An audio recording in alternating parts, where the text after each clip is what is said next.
नमस्कार, मैं अनु छाबड़ा। हम सभी गार्डनर्स गार्डनिंग शुरू करने के बाद जब देखते हैं कि हमारा पौधा एक सही उम्र में आ गया है, अब हमारे पौधे ने फूल और फल बनाने शुरू करने हैं, तो सबसे पहले हमारे दिमाग में ये बात आती है कि इस समय हमें उन्हें क्या देना चाहिए जिससे कि हमारे पौधों की फ्रूटिंग अच्छे से हो। सबसे इजी आसान बनाने का तरीका जो हम अपने पौधों को दे सकते हैं, जैसा कि हम सबको पता है कि जैसे ही हमारे पौधे में फ्लावरिंग और फ्रूटिंग होती है उसे फास्फोरस और पोटाशियम P और K इसकी ज़रूरत ज़्यादा होती है। और सबसे ज़्यादा मात्रा जिसमें, जैसे कि हम ऑर्गेनिक गार्डनिंग करना चाहते हैं, जैविक तरीका अपनाना चाहते हैं, तो सबसे ज़्यादा इसकी मात्रा हमें केले के छिलकों में मिलती है। तो हमने अपने पीछे काफ़ी वीडियोस में इनके बारे में बात की है, मैंने आपको बताया भी है कैसे केले के छिलकों से हम एंजाइम बनाना, लिक्विड और सूखे बनाने के छिलके को भी किस तरह पाउडर बना के रख सकते हैं, सभी बताया है। फिर भी कई तरह के क्वेश्चंस काफ़ी लोगों के मेल्स आए हैं जिससे उनमें काफ़ी कंफ्यूजन है कि कौन सा तरीका हमारे पौधों के लिए बेस्ट है। या आज हम 4 अलग अलग तरह के केले के छिलकों के बारे में ही बात करेंगे और मैं उनके लिंक भी जो हमने पहले वीडियोस बनाई हैं वो भी डाल दूंगी कि अगर आपको कोई भी कंफ्यूजन है इनकी प्रिपरेशन को लेके तो वो आप देख सकते हैं। पर आज का मेन मुद्दा है कि पहले हम इन 4 जो अलग अलग तरह के केले के छिलकों से फर्टिलाइज़र या लिक्विड जो भी तैयार करते हैं, इसे कैसे तैयार करना है इसकी वीडियो मैं पहले ही बना चुकी हूँ। इनका फ़ायदा क्या है और हर एक का दूसरे से अंतर क्या है, हम आज वो समझना चाहेंगे, तो जिससे कि आपको आगे कन्फ्यूजन नहीं रहेगा कि हमें किस समय क्या इस्तेमाल करना चाहिए अपने पौधों के ऊपर। तो सबसे पहले बात आती है केले के छिलकों की। जैसा कि आप ये देख रहे हैं, ये ताज़ा छिलका है, ये करीब 3-4 दिन पुराना है, जो काफ़ी बिल्कुल लकड़ी की तरह सूख गया है, जिसे मैंने पाउडर बना के रखा हुआ है। तो सबसे इजी आसान तरीका, जब हमारे पास समय नहीं है और बहुत सारे केले के छिलके नहीं हैं और एंजाइम बनाने का 3 महीने का समय नहीं है, तो सबसे इजी तरीका है कि केले के छिलकों को धूप में सुखाएं, सूखने के बाद उसे ग्राइंड करके रख लें और 1-1 चम्मच हम हफ्ते में एक बार अपने पौधों को दे सकते हैं उस स्टेज पे जब वो फ्लावरिंग या फ्रूटिंग पर आने वाले हों, यानी कि उनकी आप कह सकते हैं जवानी की उम्र में, जब उन्होंने अपने बीज और ये आप कह सकते हैं फ्लावरिंग और फ्रूटिंग शुरू करनी है उससे पहले। अब जब हम ये चीज़ अपने पौधों में डाल रहे हैं, सबसे पहले हमने इसमें क्या किया, हमने अपना समय बचाया। सही, अगर हम एंजाइम बनाएं या लिक्विड बनाएं तो जिसमें हमारा समय ज़्यादा जाया जाता है, तो ये क्या हो गया, हमारे लिए काफ़ी सुविधा वाला काम हो गया, तो हमने बना दिया। पर जब हम ये अपने पौधे को देते हैं, हमारा पौधा इन्हें तुरंत नहीं खा सकता।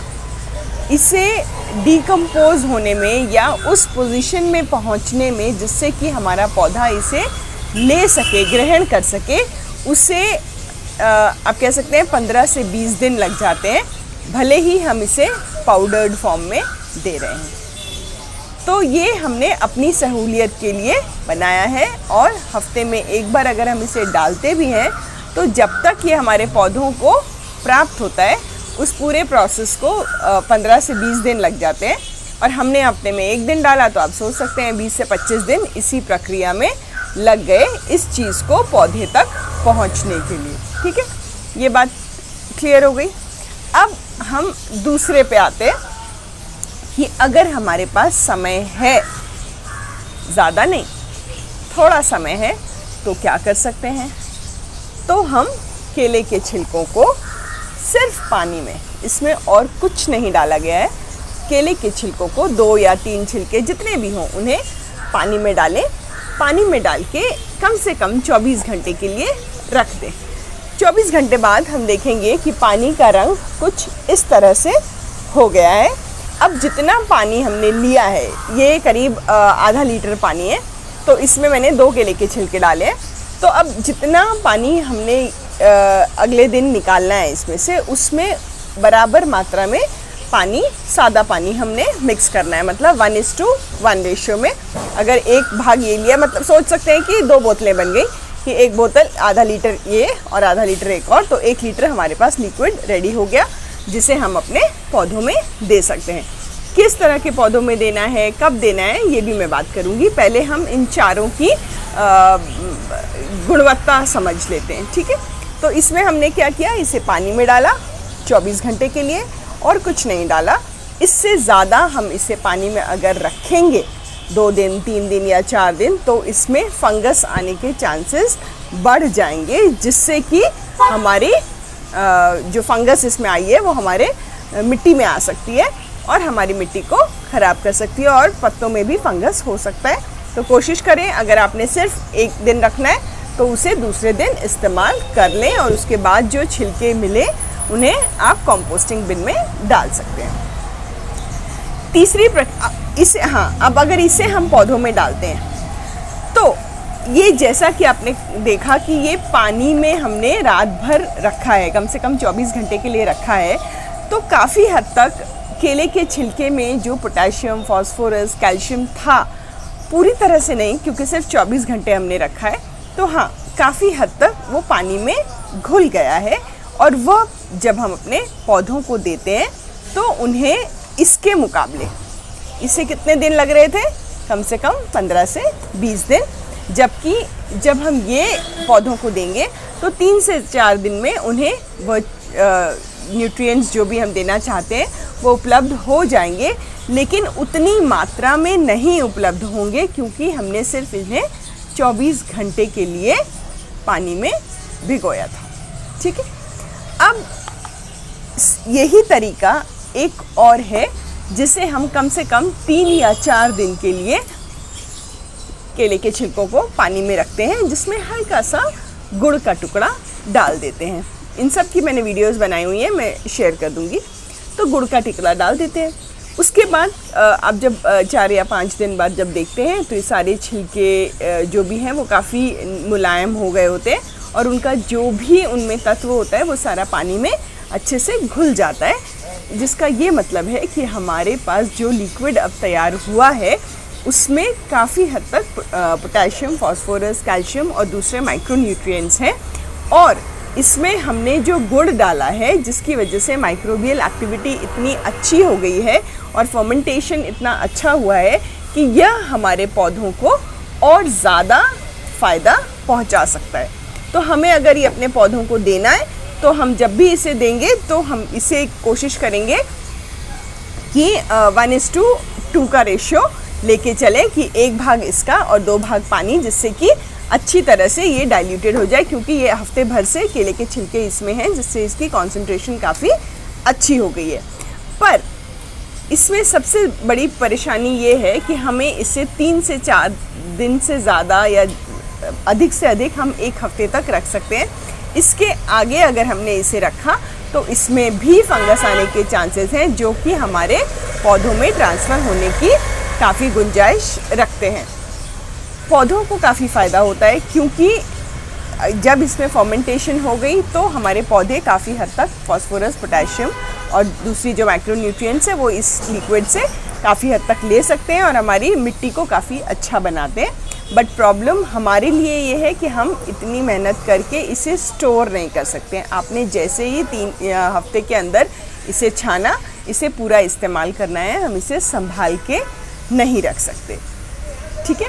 तो सबसे पहले हमने बात की सूखे केले के छिलकों के पाउडर बनाने की, दूसरी हमने बात की केले के छिलकों को पानी में रखने की, तीसरी हमने बात की केले के छिलकों को पानी में गुड़ के साथ रखने की, ठीक है।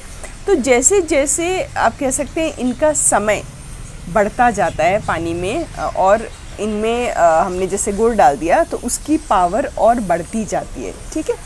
अब हमारी परेशानी क्या है, हमारे पास समय नहीं है, हम बार बार इन्हें नहीं बना सकते हैं, तो हम क्या करें, हम ऐसा एंजाइम बनाएंगे जो कि एक बार बनाया तो हम निश्चिंती से उसमें से निकाल के अपने पौधों में जब समय उन्हें ज़रूरत हो हम उन्हें दे दें और हमारी सिर दर्द ख़त्म हो। इसके लिए क्या करना है? इसके लिए हमने बनाना का एंजाइम बनाना है। ये एंजाइम कैसे बनता है? जैसे कि हमने अपना बायो एंजाइम बनाया है, जैसे कि 1 भाग गुड़, 3 भाग केले के छिलके और 10 भाग पानी। इसकी भी वीडियो मैंने बनाई है, ये भी शेयर कर दूंगी। तो इससे क्या होगा कि इस प्रक्रिया को बनने में 3 महीने लगते हैं। लंबे समय का प्रोसेस है, पर इसकी जो शेल्फ लाइफ है वो काफ़ी ज़्यादा है। हम 5 से 6 महीने तक इसे आराम से रख सकते हैं। और इसे जब हम अपने पौधों पे इस्तेमाल करते हैं तो जाहिर सी बात है कि इतनी अच्छी फर्मेंटेशन होने की वजह से ये पौधों में बहुत जल्दी से उपलब्ध हो जाता है और इसकी खपत काफ़ी कम होती है। हम इसे आप कह सकते हैं 5 ml 1 लीटर पानी में अगर हम लेते हैं तो वो हमारे पौधों के लिए काफ़ी पावरफुल लिक्विड की तरह इस्तेमाल किया जा सकता है। अब इसके अलावा अब 3 महीने का समय काफ़ी ज़्यादा है, हर एक के पास इतना समय नहीं है। कुछ शॉर्टकट निकालते हैं। उसके लिए क्या करें? उसके लिए भी मैंने वीडियो बनाई हुई है जिसमें केले, ज़्यादा पके हुए केले, जब भी हम केले लाते हैं साधारणतः 1 दर्जन या 2 दर्जन जब लेके आते हैं, आखिरी कुछ 3 या 4 केले ऐसे हो जाते हैं जो ज़्यादा पक जाते हैं, जिन्हें घर में कोई खाना नहीं चाहता है। तो उन केले के ना सिर्फ छिलके, केले सहित हम क्या करते हैं, जितने केले की मात्रा है वज़न के हिसाब से, सोच लीजिए कि 200 या 250 ग्राम है, तो उतनी मात्रा में हम गुड़ लेते हैं और इन दोनों को अच्छे से मिक्स करके हम एक ऐसे डब्बे में बंद कर देते हैं और 21 दिन तक हम इसे खोलते भी नहीं। तो ये आपस में इतनी अच्छी फर्मेंटेशन हो जाती है। इसे आप अगर आपके पास समय है तो आप तह दर तह भी लगा सकते हैं कि एक तह आपने गुड़ की रखी, फिर एक तह केले के जो टुकड़े या पेस्ट आपने बनाया, फिर एक तह गुड़ की। तो इस तरह अगर आपने करके रखा वैसे भी कर सकते हैं या एक साथ रख के मिक्स करके, पर इसे 21 दिनों के लिए बिल्कुल अंधेरे वाली जगह में रख देना है और बीच बीच में खोलना नहीं है। इस तरीके से जब हम बनाते हैं तो इसका फ़ायदा ये है क्योंकि इसमें पानी बिल्कुल नहीं है, तो जाहिर सी बात है कि इसका कंसंट्रेशन लेवल सबसे ज़्यादा है और बहुत कम क्वांटिटी में हमें ये इस्तेमाल करने की ज़रूरत है। आधा चम्मच हम अगर 1 लीटर पानी में डालते हैं तो हमारे पौधों के लिए यह काफ़ी है। और ये जितने भी हमने लिक्विड वाली बात की है, लिक्विड फर्टिलाइज़र्स जो कि हमारा बिना गुड़ के हैं, इसमें हमने पानी और गुड़ दोनों डाला है, तो इसकी कंसंट्रेशन इसके मुकाबले कम है।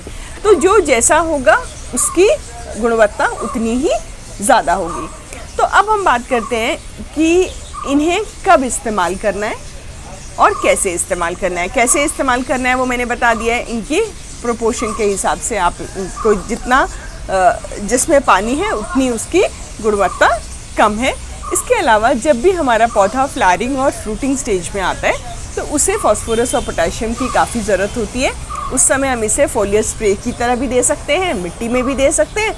और कई बार आप कह सकते हैं कि फ्लावरिंग फ्रूटिंग हो रही है लेकिन बहुत अच्छी नहीं हो रही है, तो अगर हमने इसे कभी ज़्यादा भी दे दिया, हफ्ते या 10 दिन में दोबारा भी रिपीट कर दिया, तो कोई घबराने वाली बात नहीं है। ऑर्गेनिक फर्टिलाइज़र्स या जो भी हम बना रहे हैं, इसे अगर ज़्यादा भी दे दें तो पौधों को कोई नुकसान नहीं होता है। इससे फ़ायदा ये होता है कि जो भी हमारी फ्लावरिंग है पौधों पे वो अच्छी होती है और गुड़ और फर्मेंटेशन की स्मेल की वजह से इसमें पॉलिनेटर्स जो हैं वो काफ़ी हद तक अट्रैक्ट होते हैं, जिससे कि पॉलिनेशन हमारे फूलों का बहुत अच्छा होता है और हमारी फ्रूटिंग या वेजिटेबल गार्डनिंग जो भी हम कर रहे हैं तो उसमें सब्जियां अच्छी आती हैं और हमारे पौधों को किसी तरह का कीड़ों का अटैक नहीं होता है, क्योंकि फर्मेंटेशन की जो प्रोसेस है इसमें एक तरह की आप कह सकते हैं अल्कोहल जैसी स्मेल आनी शुरू हो जाती है, जो कि कीड़े मकोड़ों को पसंद नहीं होती है। तो वो हमारे पौधों से थोड़ा दूर ही रहना पसंद करते हैं। तो ओवरऑल देखा जाए तो ये हमारे पौधों को एक प्रोटेक्टिव लेयर के साथ साथ एक ग्रोथ बूस्टर का भी काम करती है। और फूल जब हमारे पौधों पे आते हैं तो ये काफ़ी समय तक टिकते हैं और उनके रंग भी काफ़ी खिले हुए रहते हैं। तो आशा करती हूँ कि आपको समझ आ गया होगा कि केले के छिलकों का सही इस्तेमाल आप अपनी सुविधा के हिसाब से किसी भी तरीके से यूज़ कर सकते हैं। और ऐसा नहीं है कि आपने हर बार एक ही तरीका अपनाना है, कभी ये कभी इस तरह, आपको जो जैसा समय आपके पास हो आप उस तरह से बना के उन्हें इस्तेमाल कर सकते हैं। कोशिश करें कि अलग अलग तरीके से ये सिर्फ केले की बात नहीं है, दूसरे फलों का भी या सब्जियों का भी हम इसी तरह से बना के अपने पौधों को दे सकते हैं। कोशिश करिए, नए नए एक्सपेरिमेंट्स करिए अपने पौधों के साथ, जिससे कि आप खुद एक नया कुछ बना सकें और आपको लगे कि हाँ, मेरे पौधे ये चीज़ देने से काफ़ी खुश रहते हैं। और दूसरों से भी उस बारे में शेयर करें। तो हर आदमी एक अपनी अपनी एक्सपीरियंस जब दूसरों के साथ शेयर करेगा तो डेफिनेटली हर एक को कितना कुछ सीखने को मिलेगा। तो आशा करती हूँ आपको ये वीडियो पसंद आई होगी। और बाकी जो मैंने इनके प्रोसेस की बात की है उन लिंक्स के मैं डाल दूँगी, तो आपको देख के बाकी भी डाउट्स क्लियर हो जाएंगे। Bye bye.